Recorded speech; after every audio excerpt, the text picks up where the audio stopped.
In the grand theater of the 20th century wars, the Korean conflict often gets overshadowed, tucked away between the towering shadow of the Second World War and the explosive chaos of Vietnam.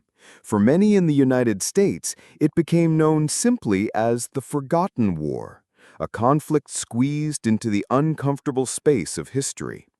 Starting just 5 years after Hiroshima and Nagasaki and ending more than a decade before the Tet Offensive, this war sat like a neglected middle child, overlooked and often misunderstood. Yet the Korean War was no small skirmish. It was a brutal and transformative event that shaped not only the peninsula itself, but also the trajectory of the Cold War. When North Korean forces surged across the 38th parallel in June of 1950, the world was caught off guard. The Democratic People's Republic of Korea, backed by the Soviet Union and inspired by recent communist victories in China, unleashed a massive offensive that overwhelmed the poorly equipped South Korean army. Seoul fell in just 3 days. Entire divisions collapsed, and civilians streamed southward in terror. In the chaos, bridges were destroyed, even as desperate refugees attempted to cross. Families were torn apart, and the Southern Command seemed paralyzed, unable to mount an effective defense. By the end of that summer, the Republic of Korea's forces were crammed into a shrinking defensive pocket around the southeastern port of Busan. Morale was in tatters, equipment was scarce, and half of the Southern soldiers were either dead, captured, or missing. To many observers, it seemed inevitable that the North would unify the peninsula under its rule within weeks. Yet history turned because of international intervention. The newly formed United Nations, led by the United States, rushed to support the South, pouring in troops, supplies, and air power.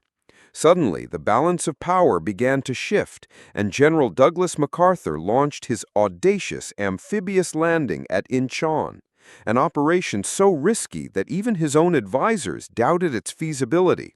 But it succeeded brilliantly, cutting off northern supply lines and forcing a retreat. The war then swung violently in the other direction, with UN forces chasing the retreating Northern Army all the way to the Yalu River on the border with China. But what seemed like imminent victory triggered Beijing's fear of an American presence right on its doorstep. Hundreds of thousands of Chinese troops poured across the frozen mountains in late 1950, driving the UN forces back in wave after wave of human assault. Seoul changed hands 4 times in the course of the war. Cities were reduced to rubble, and millions of civilians were displaced. It was a nightmare of seesaw battles, with neither side able to deliver a final blow. By 1953, after 3 years of savage fighting, the lines stabilized almost exactly where they had started, along the 38th parallel. An armistice was signed, but no peace treaty followed, technically leaving the war unfinished and the Korean peninsula divided to this day. For the world, it seemed like a meaningless stalemate, a tragic waste of life and effort that solved nothing. Hence its place as the Forgotten War. Yet for Koreans themselves, it was no forgotten war. Scars lingered on both sides of the border. Entire families separated, generations marked by trauma, and a nation permanently split. But what if things had gone differently? What if the war had not ended in stalemate? What if instead one side had triumphed decisively? History offers countless turning points where just a small change could have altered the outcome. If American leaders had hesitated just a little longer, if Chinese intervention had been delayed, or if nuclear weapons had actually been used, the entire course of East Asian history might have shifted, and with it, the balance of the Cold War. Imagine a peninsula unified under one flag in 1950, rather than 2 bitter rivals staring at each other across a demilitarized zone for 70 years. This is the question we will explore. Not the dry recounting of battles and treaties, but the alternate futures that might have emerged, paths untaken that still echo with possibility. In the next part, we will dive into the first scenario, a world where the North claimed victory and the entire peninsula was brought under communist rule. How would that have reshaped Korea, Asia, and the world itself? Imagine the summer of 1950 without the swift decision of Washington to commit ground troops. Picture President Truman hesitating, perhaps listening more closely to his cautious generals who feared stretching American power too thin so soon after World War II. In this version of events, United Nations support arrives too late. North Korean tanks roll southward unhindered, and the Republic of Korea collapses in a matter of weeks. Seoul remains in communist hands, Busan falls before reinforcements can dig in, and the entire peninsula comes under the control of Kim Il-sung and his Soviet-backed regime. At first glance, the thought of a united Korea under Pyongyang feels like the script for a dystopia. Images of famine, dictatorship, and isolation come to mind. Yet this vision is shaped by what North Korea later became after years of bombing, siege, and paranoia. In this alternate outcome, the story might not be so bleak. The quick victory spares the peninsula from years of carpet bombing and scorched earth tactics. Cities like Pyongyang and Seoul remain intact. Infrastructure is not flattened, and the North avoids the trauma that hardened its ideology into the cult-like state we know today. Kim Il-sung in this scenario rules as the liberator who expelled collaborators and reunified the homeland. His propaganda would still be strong, but his need to construct a bunker mentality would be far weaker. Rather than a population living under the memory of napalm and constant threats, he would govern a nation that had seen triumph. The early Democratic People's Republic might have looked more like a typical Eastern Bloc state, authoritarian for certain, but not yet sealed off in complete isolation. Industrial power in the North, paired with agricultural resources from the South, could have created a balanced economy with self-sufficiency unseen in many divided nations. Of course, not everyone would celebrate. Elites and officials tied to the Southern regime would face harsh punishments, some executed, many more sent to re-education camps. Yet ordinary soldiers and civilians might be offered amnesty after public displays of loyalty.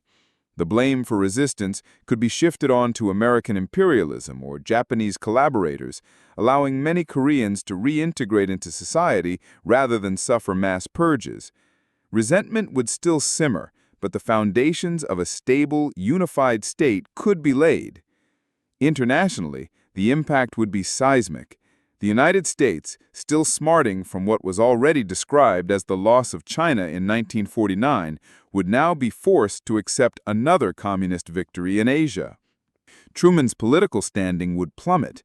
Accusations of weakness and incompetence would fill Washington. The Republican opposition would weaponize the fall of Korea as evidence that Democrats could not be trusted with the Cold War. The mood in the United States would turn hawkish, desperate to prove that America would not stand idle again. This determination might express itself in Indochina, where French colonial forces were already struggling against the Viet Minh. In our timeline, Washington gave money and equipment, but in this alternate path, Truman, eager to recover credibility, sends actual American soldiers in the early 1950s, not as advisors a decade later, but as combat troops fighting side by side with the French. With overwhelming U.S. firepower committed earlier, the Viet Minh could be crushed before their movement matures into the unstoppable force that eventually humiliated Paris at Dien Bien Phu. Southeast Asia might remain carved into a patchwork of Western-backed monarchies and fragile governments, kept afloat by American power rather than swept into revolution. Meanwhile, in Asia, China would view the communist unification of Korea as both a relief and a complication.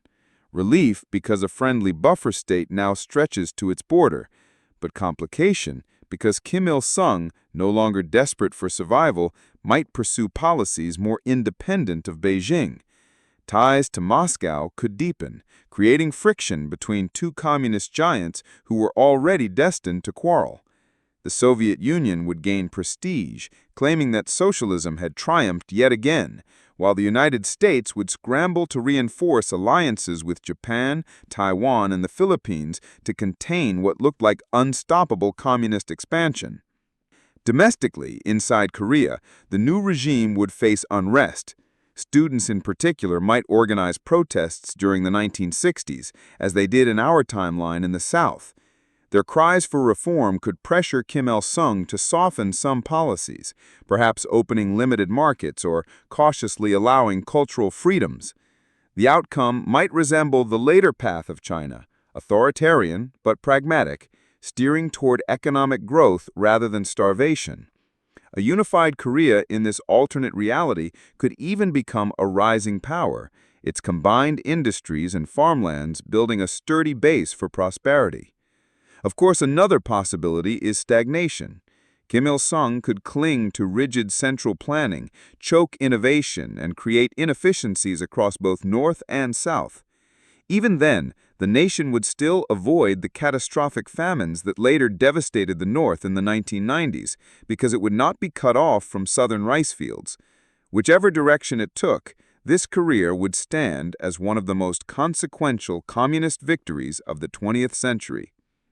The psychological shockwaves in Washington would ripple outward.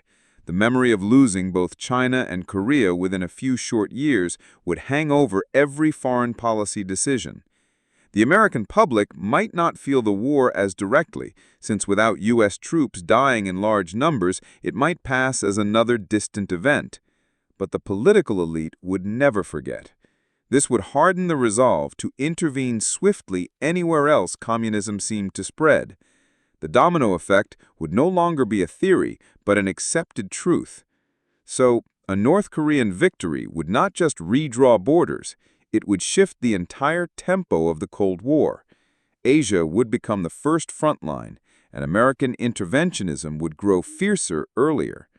The Korean people themselves would live under one flag, not divided by a demilitarized zone, but united under the Red Star.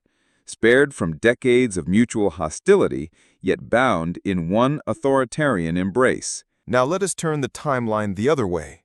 Imagine the United Nations and the United States not only pushing back the initial northern invasion, but going all the way, crushing the Democratic People's Republic entirely.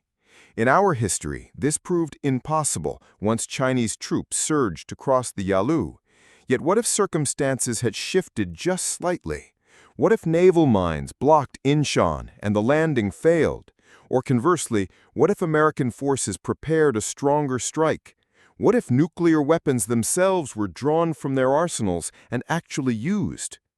The early 1950s were a strange moment. The United States possessed hundreds of atomic bombs, while the Soviet Union had only tested a handful. The doctrine of mutually assured destruction had not yet crystallized. In theory, Washington had overwhelming superiority and the ability to erase entire armies at will. There were generals like MacArthur who openly proposed turning Manchuria into a radioactive wasteland.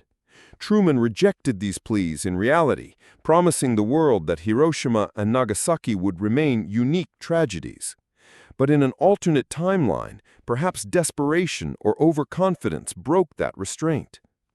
Picture the stalemate at the Pusan perimeter dragging on longer, American casualties mounting, the prestige of the United Nations on the line. The temptation to demonstrate overwhelming force grows. A single bomb is dropped, not on Pyongyang or Seoul, but on a military target chosen to terrify the North and their allies, perhaps a supply hub or a coastal stronghold. The blast vaporizes resistance and sends shockwaves around the globe. Suddenly, the message is clear. The United States will use its nuclear arsenal to win. Stalin, calculating his limited stockpile and fearing a chain reaction that could endanger Europe, withdraws Soviet support.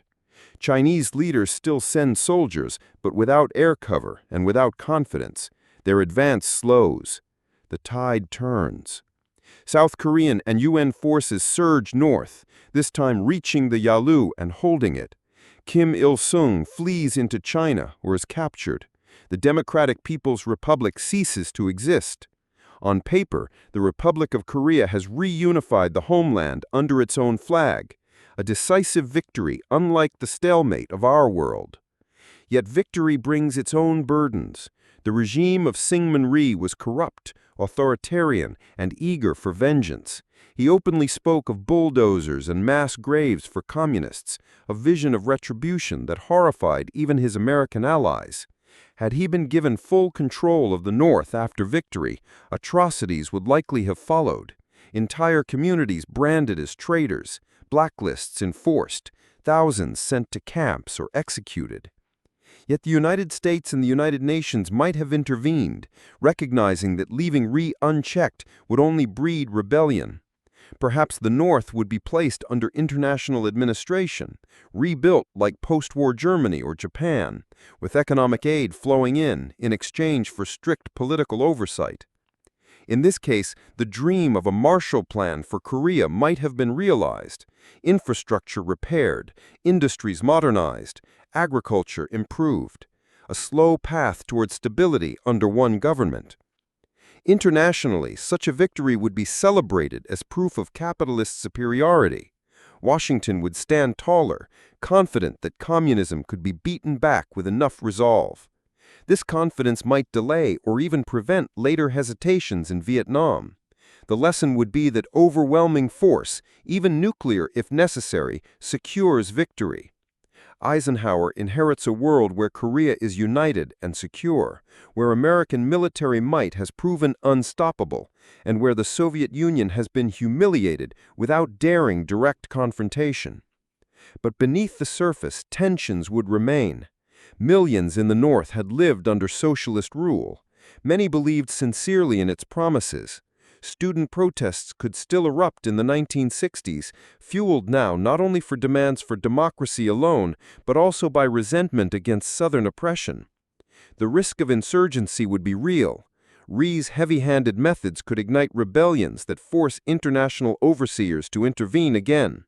The Korean people might remain united on paper, but divided in spirit, the scars of war turning into seeds of unrest. The nuclear question also casts a long shadow. Had the United States used atomic bombs in Korea, even in a limited way, the precedent would change the Cold War entirely. Every conflict thereafter would carry the looming question, will Washington do it again? Allies would grow nervous, wondering if their homelands might one day be chosen as demonstration grounds. Enemies would redouble their efforts to build their own arsenals. The nuclear arms race would accelerate at breakneck speed. By the 1960s, both superpowers might hold thousands more warheads than they did in reality. The balance of fear established earlier. The Cuban Missile Crisis perhaps never even occurs in the same way because the red lines are already crossed a decade earlier. For Korea itself, the legacy of a Southern victory could diverge into two paths. In one, international oversight tempers Rhee's brutality, democracy arrives earlier, and a unified Korea grows steadily into an economic powerhouse, perhaps not as explosive in growth as South Korea alone under Park Chung-hee, but still a prosperous, stable nation. In the other path, Rhee clings to power, purges ruthlessly, and his dictatorship sparks uprisings from both former Northerners and Southerners alike, eventually leading to his downfall just in our real history, but with far greater bloodshed. Either way, a victorious South would rewrite the map. No demilitarized zone, no divided families waiting decades for a glimpse across barbed wire. Instead, one government, one army, one Korea.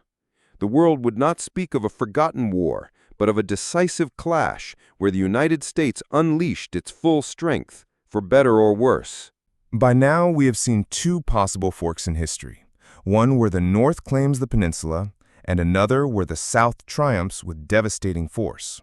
Both paths diverge sharply from the stalemate we actually inherited, yet their consequences do not stop at the Korean border. They ripple outward across the Cold War, touching Vietnam, Europe, Africa, and even the very psychology of the United States and its rivals. Take the scenario of a Northern victory. The United States reels from humiliation. Losing Korea so soon after losing China shatters confidence and containment. Washington feels cornered, forced to prove its willpower elsewhere. In Indochina, that determination manifests as direct military intervention. French forces that once crumbled at Dien Bien Phu are now propped up by American divisions arriving in the early 1950s. Heavy artillery, tanks, and bombers crush the Viet Minh before they mature into the formidable enemy they became. The First Indochina War ends not in colonial collapse, but in Western triumph. Southeast Asia is carved into monarchies and fragile republics, kept under the umbrella of American protection. Vietnam never divides into North and South, never becomes the quagmire that consumed the 1960s. The United States avoids its most divisive war, but at the price of entrenching itself as a permanent colonial partner. Meanwhile, the Soviet Union basks in the glow of another communist victory. Yet this triumph also plants seeds of rivalry. Kim Il-sung may lean toward Moscow, but Mao Zedong eyes Korea warily. China has given blood for the cause, but a stronger Korea on its doorstep could become a rival rather than a loyal ally. The Sino-Soviet split may arrive even earlier, fracturing communist unity in the very decade it was supposed to be strongest. This split, in turn, reshapes the Cold War, giving Washington opportunities to play Beijing and Moscow against one another far sooner than Nixon ever dreamed. Now picture the other branch, a Southern victory secured with American might, perhaps even nuclear fire. Washington struts upon the world stage, containment appears vindicated, allies trust in U.S. strength, and adversaries fear American willingness to escalate. In this atmosphere, the Cold War grows colder. The Soviet Union races to expand its arsenal, determined never to be so outgunned again. China, humiliated by failure to protect Korea, hardens its domestic control, accelerates its own nuclear program, and views the United States with even deeper hostility. The arms race that, in our history, peaked in the 1960s, now begins a decade earlier, filling stockpiles with thousands of warheads and spreading anxiety across every continent. Within Korea itself, unity proves fragile. Ri's authoritarianism breeds resistance. Student movements rise. Northerners resent repression. Southerners demand reform. Unrest spreads despite attempts at censorship. Perhaps international overseers moderate the worst excesses, but discontent simmers for decades. The irony is clear. In this path, the peninsula is united politically, but fractured socially, while in our world it remained divided politically, but each half forged its own distinct identity. The ripple effect spread beyond Asia. In Africa and Latin America, the United States becomes more interventionist if Korea falls to the north, eager to snuff out sparks of communism before they spread. Small uprisings are met with overwhelming force, often in secret, and many never make headlines. If Korea falls to the south instead, the precedent of using atomic fire looms large. Every regional conflict from Suez to Angola carries whispers. Will Washington bring out the bomb again? Diplomacy becomes more fraught. Allies fear being caught in the crossfire. Enemies accelerate clandestine programs. The arms race expands faster. The shadow of annihilation grows heavier.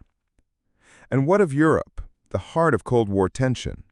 A northern victory emboldens communist parties in France and Italy, their rhetoric sharpened by proof that capitalism cannot always hold the line. NATO responds with more spending, more bases, more urgency. A southern victory, on the other hand, reassures Europe that America will always deliver, yet also unsettles some leaders who fear Washington's readiness to escalate into nuclear war. The alliance remains united in name, but strains beneath the weight of differing strategies and moral questions. The human dimension cannot be ignored. In either alternate path, millions of Koreans live different lives, some spared from decades of division, others trapped under harsher repression. In a northern victory, families remain united but under authoritarian eyes. In a southern victory, families are reunited yet scarred by purges and censorship. The Korean people pay the heaviest price regardless of flag, their future dictated by choices made in distant capitals.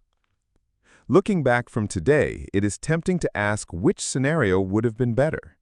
Was the stalemate actually the least terrible outcome?